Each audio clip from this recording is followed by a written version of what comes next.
How U.S. is using Iran war to squeeze China ahead of Trump, Xi summit. As the United States ups its economic pressure to force the Iranian regime to abandon its pursuit of nuclear weapons, Washington's squeeze on Tehran has extended to Beijing, a major source of support for the Iranian economy through illicit oil trade. Analysts say that's partly because the U.S. president is increasing his leverage ahead of his scheduled visit to Beijing in mid-May. On April 15th, Washington launched Operation Economic Fury to cut off Iran's revenue streams.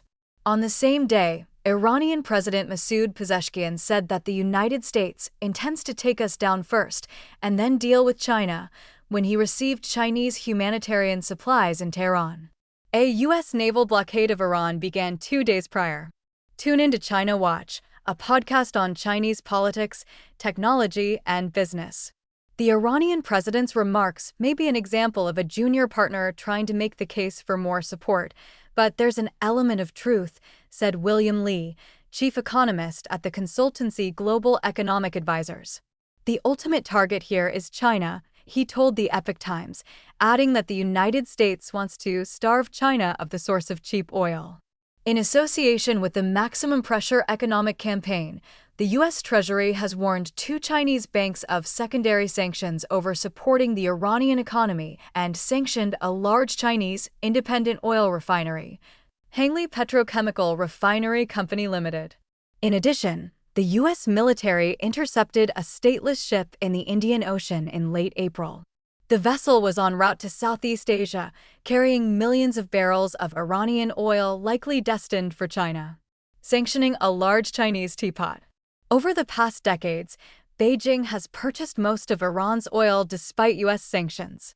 Oil revenue has kept the Iranian economy afloat, with funds channeled to its military. It has also provided China with a discounted energy source and a platform to conduct business in Chinese yuan, hence bypassing U.S. sanctions in the dollar system. Cutting off funds to the Iranian military means restricting its revenue stream from its oil exports, of which China is the main customer. Unlike Chinese state-owned enterprises, which avoid buying Iranian oil for fear of subjecting major Chinese banks to secondary sanctions, independent oil refineries known as teapots rely mainly on Iran as a supplier. On April 24th, the U.S. Treasury sanctioned such a teapot. Hengli is one of Iran's largest oil customers and has done business with Iran worth billions of U.S. dollars, the Treasury said. The measure against Hengli was among a series of actions targeting the Shadow Fleet and Iran's illicit oil trade. A shadow fleet is a network of aging tankers that transport oil by obscuring the origin and destination. United Against Nuclear Iran, a U.S.-based advocacy group, has tracked more than 500 vessels serving Iranian oil in recent years. Ship-to-ship transfers are usually conducted east of the Singapore Strait, near Malaysia, for Iranian oil bound for China, according to Ray Powell, director of the Sealight Initiative at Stanford University's Gordian, Knott Center for National Security Innovation. Hengli has a refinery capacity of about 400,000 barrels per day, according to CLUR, a commodities data firm that tracks global oil, gas, and shipping flows. That's about a third of China's daily imports from Iran. Another analytical firm, Vortexa, tracked China's imports of Iranian oil at between 1.4 million and 1.7 million barrels a day last year and 1.2 million barrels a day this year. The company is located in Dalian, and CLUR estimated the nearby port received Iranian oil, on average, 202,000 barrels per day last year and 253,000 barrels per day so far this year. Hengli is larger and therefore potentially more embedded in China's banking system than prior targets, according to Max Meislich, a research fellow at the Foundation for Defense of Democracies. In addition to the banking system, the Chinese teapot is deeply entrenched in the regime's politics and economics. A 2018 state-owned media report revealed that Hengli is a minority-owned subsidiary of Sinochem Group, now Sinochem Holdings, a conglomerate managed by a commission under China's State Council. In the report, Hengli's chairman positioned the company as an energy champion for the Belt and Road Initiative, Chinese leader Xi Jinping's signature geopolitical platform for economic and military expansion. In a filing to the Shanghai Stock Exchange on April 27th, Hengli said that it has never engaged in any trade with Iran and that the company will continue to utilize RMB-settled crude oil procurement channels, referring to the official name of China's currency, the renminbi. If Hengli truly had no involvement in buying Iranian oil, it would not have needed to issue such a sanctioned defense brief, emphasizing settling its supply in Chinese yuan in the wake of sanctions, said Junji Liao, a seasoned journalist and China expert. On May 2nd, China's Ministry of Commerce issued an injunction to block U.S. sanctions on Hengli and 4 other teapots that the United States sanctioned before the Iran war. In response, U.S. Secretary of State Marco Rubio told the Epoch Times on May 5th, "If you ignore our sanctions, you're going to face secondary sanctions. We don't do these things for symbolic purposes." Intercepting shadow fleet tankers. Chinese customs stopped reporting oil imports from Iran in 2022, and most Chinese purchases of Iranian oil are masked as imports from Malaysia. Currently, more than 160 million barrels of Iranian crude oil are at sea, and at least 140 million barrels are outside the blockade zone, Emily, a market analyst at Vortexa, told the Epoch Times. However, Washington is also blocking such oil from generating revenues for Iran. On April 20th and 21st, the U.S. military intercepted the stateless crude oil tanker M/T Tiffany, which is one of the best documented shadow fleet tankers, according to Powell. The ship was interdicted in the Indian Ocean near the Maldives while en route east. After the interception, the ship reversed course and its destination remained unknown. The United States didn't disclose any plans for the ship. The Tiffany had about 2 million barrels of Iranian crude oil on board, according to U.S. authorities. That load is worth more than $200 million, based on estimates by tankertrackers.com. Those ships had adjusted their routes by sailing along the coastlines of India's and Pakistan's territorial seas to avoid the U.S. blockade, knowing that the United States would not enter those waters to enforce it. However, once the shadow fleet tankers pass the immediate blockade area, they enter the Indian Ocean. Given the interdiction of Tiffany in the Indo-Pacific, the shadow fleet tankers can't be sure they're going to get to their destination, Powell said. He considered the deterrence, however, to be temporary. Given the interdiction of Tiffany in the Indo-Pacific, the shadow fleet tankers can't be sure they're going to get to their destination, Powell added. He considered the deterrence, however, as temporary.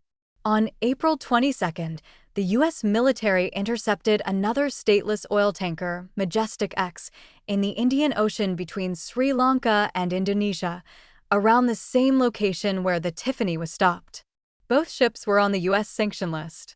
Majestic X had been heading for Zhoushan, China. Looming Chinese military support. In addition to buying oil from Iran, China may be providing weapons to Iran. Trump threatened on April 12 to impose a 50% tariff on Chinese goods if reports of such support are confirmed. 2 days later, the Chinese Ministry of Foreign Affairs said vowed to retaliate against any new U.S. tariffs. A week later, U.S. CENTCOM intercepted M/V Tuzga, an Iranian-flagged container ship. Without identifying the vessel, Trump said in an interview with CNBC on April 21st that the United States had caught a ship that contained a gift from China that wasn't very nice. "I was a little surprised because I have a very good relationship and I thought I had an understanding with he said. "But that's all right. That's the way the war goes, right?" Tuzga was carrying chemical precursors for missiles, according to Nikki Haley, former U.S. ambassador to the United Nations. Galia Lavi, deputy director of the Israel-China Policy Center at the Institute for National Security Studies in Israel, told the Epoch Times that China's military involvement with Iran will remain limited to providing dual-use materials. That's because China doesn't want Iran to use the weapons against other strategic partners of China in the region, such as Saudi Arabia and the United Arab Emirates, Lavi said. China also doesn't want to lose face, knowing that its weapons might prove inferior to those of Israel and the United States in actual battles, she added. While Beijing may seek to limit direct military exposure, Washington is signaling that even indirect support for Iran will carry consequences. On May 8th, The U.S. Department of State announced sanctions against 3 Chinese companies for providing satellite imagery that enabled Iranian military attacks against U.S. forces during the Iran war. The United States will continue to take action to hold China-based entities accountable for their support to Iran and ensure Iran cannot reconstitute its proliferation-sensitive programs following Operation Epic Fury, the State Department said. The targeting of U.S. service members and partners will not go unanswered. Gaining leverage ahead of summit. Maislish, who previously worked on sanctions at the U.S. Treasury, pointed out that the United States' recent actions coincide with the Trump-Xi summit in Beijing. He said that the measure included an unusual 1-month grace period for other entities to unwind their dealings with Hongli. That means the sanction was announced before the summit and will be effective in late May. In his view, the Treasury's designation of Hongli as a sanctioned entity is significant but not sufficient. Treasury is going after another Chinese teapot, but the real leverage sits with the banks that move the money and are more intertwined with the Chinese economy and Chinese state-owned enterprises, he told the Epoch Times. Financial sanctions are powerful, but different analysts have different views on the timing. It's not the time for the United States to take serious actions yet, according to Yao Yuan, a professor of international studies at the University of St. Thomas in Houston. Trump might need a few more months to settle the Iran war, he said, but a peace agreement reached between the United States and Iran will likely be a significant blow to China. By losing access to cheap Iranian oil, China's artificial intelligence development and overall economic outlook will be weakened by higher energy costs, he added. In the meantime, greater U.S. control over oil prices will give Trump additional leverage to extend the rare earth truce with China. According to the Global Change Data Lab, a nonprofit organization based in the UK, about 20% of China's total energy consumption comes from oil. As a result of the Trump-Xi meeting in South Korea last October, Beijing agreed to pause for a year its control that would ban exports of any rare earths sourced from China or using Chinese processing technology. That condition applies to most rare earth elements worldwide. Reuters reported that Chinese refineries receive a discount of about $10 per barrel on Iranian oil. At 1.5 million barrels per day and a $10 per barrel discount, the Epoch Times estimates China's annual savings from Iranian oil at about $5 billion. Teapots account for about a quarter of China's refinery capacity. Such teapots are facing pressure to shut down if Beijing doesn't provide meaningful subsidies, as the rising cost of Iranian oil puts them at a disadvantage, according to senior crude analyst Xu Muyu of CLER. Yeah, thinks Washington uses financial sanctions as leverage in negotiations, but won't take serious action until it has significantly more independence in its rare earth supply chain. He projects that time frame to be about 5 to 7 years. In his view, the core value of a Trump-Xi summit is to alleviate global market anxiety that the world's most powerful countries will not become completely hostile to each other. Currently, the two countries don't really have any more negotiation room to deviate from the chips for rare earths playbook, he added. However, intensifying financial sanctions opens a new window for negotiations for Washington, according to Liao. In her view, the United States is just getting ready. Beijing knows, too, that Chinese banks, instead of teapots, are the real vulnerabilities, she said.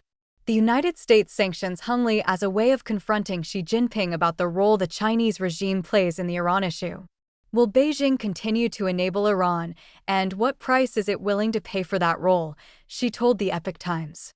Can Beijing afford to pay that price?